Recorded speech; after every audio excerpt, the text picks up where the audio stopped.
Bismillahirrahmanirrahim. Pertemuan kali ini selanjutnya ini kita awali dengan Al-Fatihah. Semoga bermanfaat dan mendapatkan ridha Allah Subhanahu wa taala. Al-Fatihah.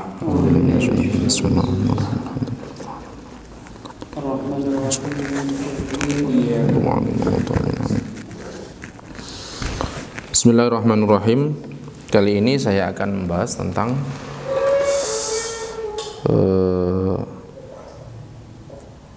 tabiat atau umum dari sifat manusia yang suka mengeluh dan kurang puas terhadap apa yang dia miliki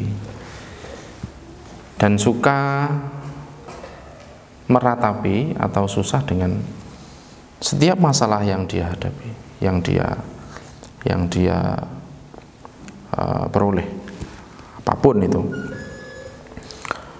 Nabi pernah bersabda, ketika orang itu punya dua jurang, andai kata dia mendapatkan dua jurang dari emas, keduanya dari emas, keduanya isi harta, dua jurang harta, maka dia akan mencari jurang yang ketiga.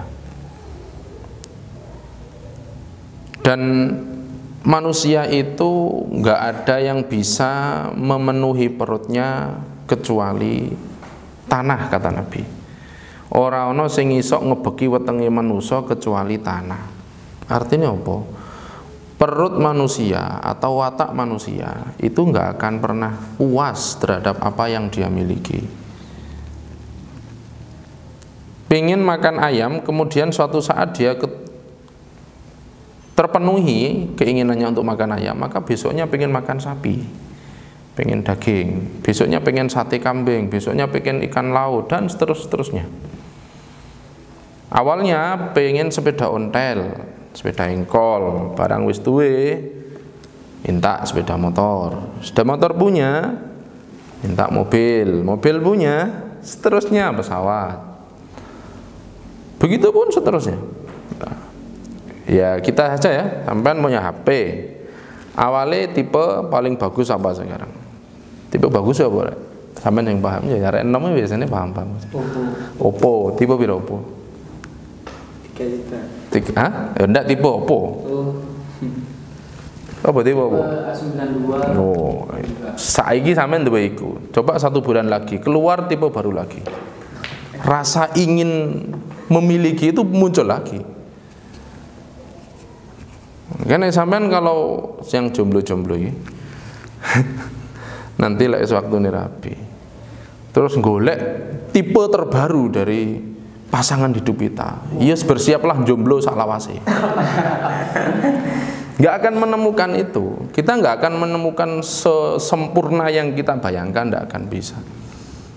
Ya sudah, lakukan apa yang kita bisa lakukan dan terima apa yang sampean miliki, dengan tetap berusaha menjadi yang baik dan lebih baik dari sebelumnya. Itu saja kuncinya. Nah, itu Nabi kan sudah memberikan sebuah gambaran di mana manusia itu nggak akan pernah puas dengan apa yang dia miliki. Duwe siji njaluk loro, njaluk telu, 4, 5, 6 terus ya. Itu. Dan sifat manusia itu selalu meratapi perkara yang dia hadapi. Susah ya, senengannya sambat itu. Jadi wong nusa iku senengane sambat, sedih, senengane sedih. Ono apa-apa sedih. Ini saya ingat dengan dawuh atau makalah. Ada yang mengatakan makalah ini dari Abu Nawas, ada yang mengatakan dari Abu Nawas, ada yang mengatakan ini sebuah makalah ulama. Isinya adalah arhabatun mudhibatun likulli hammin wa hazan. Ada 4 perkara yang bisa digunakan untuk menghilangkan kesusahan. Nah, tips untuk menghilangkan susah. Jika sumpek itu kan umum ya. Santri ya sumpek, guru ya sumpek, masuk kiai ya sumpek. Di keluarga sumpek, urung di keluarga sumpek, Joko sumpek, jomblo sumpek, gak jomblo sumpek. Gak di anak sumpek, di anak sumpek. Iya, akan selalu ada sumpek. Gak mungkin wong gemeria terus, gak mungkin. Memang hidup akan seperti itu kan. Hidup itu ibarat orang mau pergi ke Gondang Legi, sampean mau pulang ke rumah. Gak mungkin jalan lurus, mesti ono belok, ono geronjalane. Ya seperti itu. Kita jalani saja hidup itu. Dinikmati lah enak. Urip pula dinikmati enak. Perjalanan itu kalau dinikmati enak. Geronjalan itu enak. Apalagi menikmatinya bareng-bareng dengan pasangan. Nah, itu lebih enak lagi kan ya. Nek jomblo-jomblo menikmati dhewean. Aduh, loro kabeh awake. Ada 4 perkara, tips 4 perkara untuk menghilangkan kesusahan. Yang pertama adalah likulli hammin hazan tahya biha ainun wa ruhun wa fuadun wa badanun, yang bisa membuat hati, mata, badan, hidup itu 4 perkara ini. Ada 4 perkara yang bisa membuat diri kita semakin hidup dan hilang kesusahan ini. Yang pertama adalah air. Susah, sumpek, panas, minum air dingin atau minuman apa, air. Atau yang dimaksud ini adalah air itu maksudnya melihat air. Sampean lagi sumpek, jalan-jalan lihat air terjun, jagongan di pantai, ngopi pinggir pantai nyaman sambil mendengarkan deburan ombak. Akhirnya muncul inspirasi, muncul motivasi, muncul apa. Biasanya seorang seniman-seniman itu ketika ingin memunculkan inspirasinya itu dengan refreshing ke laut, kemana, ke pantai gitu, enak. Yang penting bukan lihat banjir ya, kalau banjir susah. Lihat banjir susah. Itu alma pertama, air. Jadi sampean melakukan mau ke madrasah, ketika airnya ngalir nyaman, ya kan? Coba waktu airnya itu nggak ngalir, waduh, apa yang kita bayangkan, Pak? Wah, nyaman sekali. Selain pandangan tidak nyaman, penciuman juga tidak nyaman juga kan gitu. Yang kedua, awal qahwah. Wah, ini paling sip iki.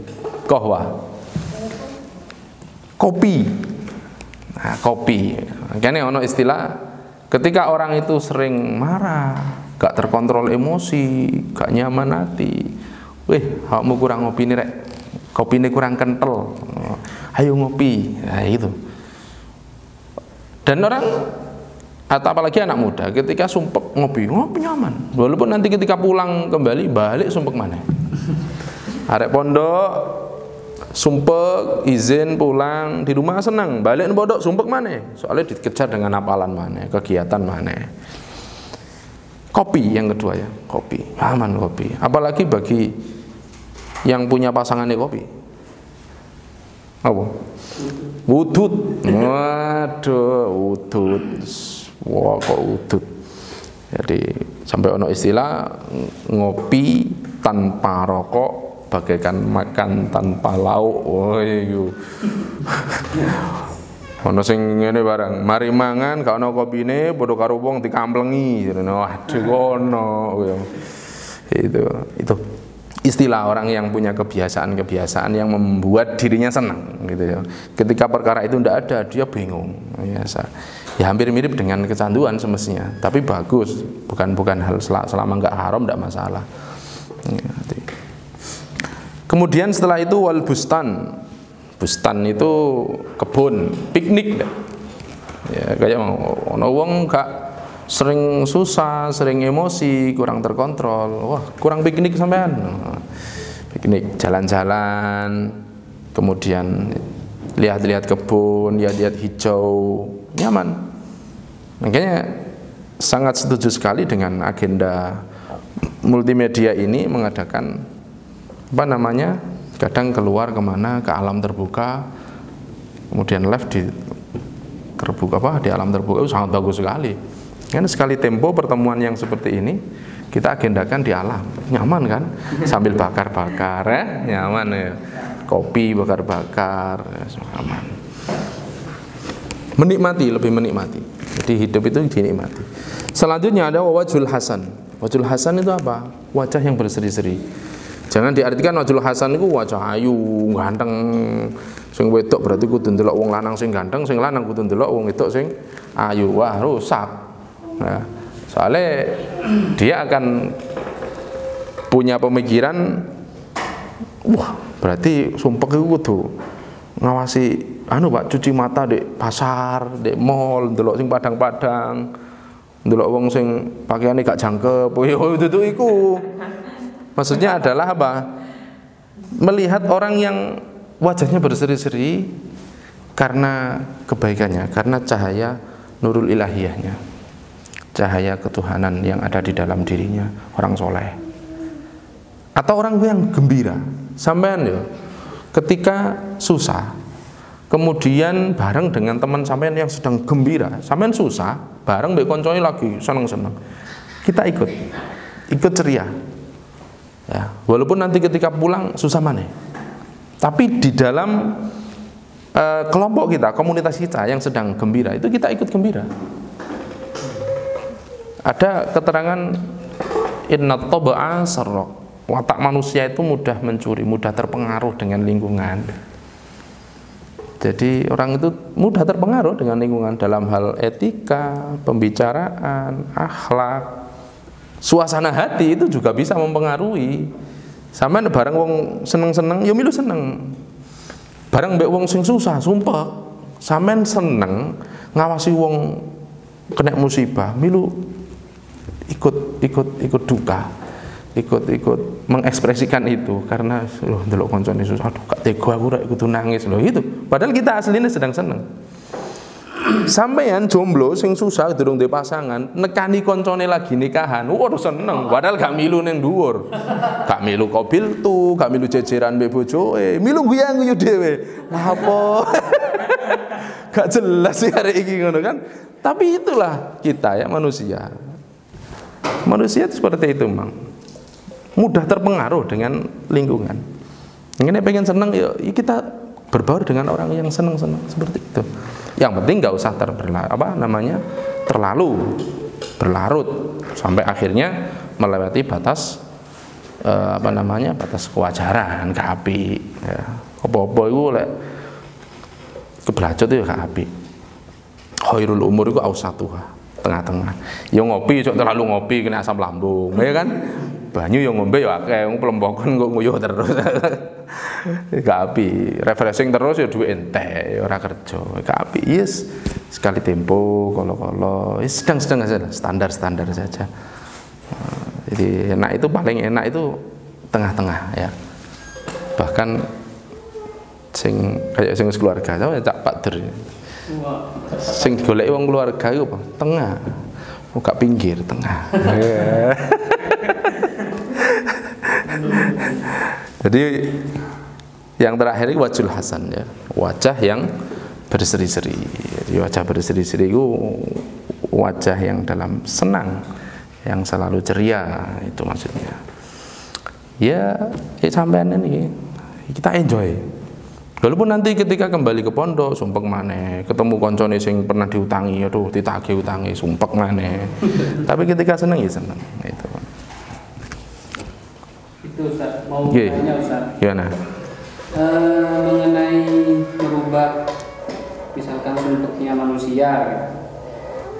Ketika seseorang manusia sumpek, lalu dia melampiaskan kepada seseorang, itu bagaimana hukumnya Ustaz? Kan kebanyakan kan gitu, misalkan ada orang sumpek tapi mencari kesalahan orang, lalu dilampiaskan kepada orang tersebut. Dilampiaskan dengan menyakiti orang, jahil ke orang gitu ya. Memang banyak ya.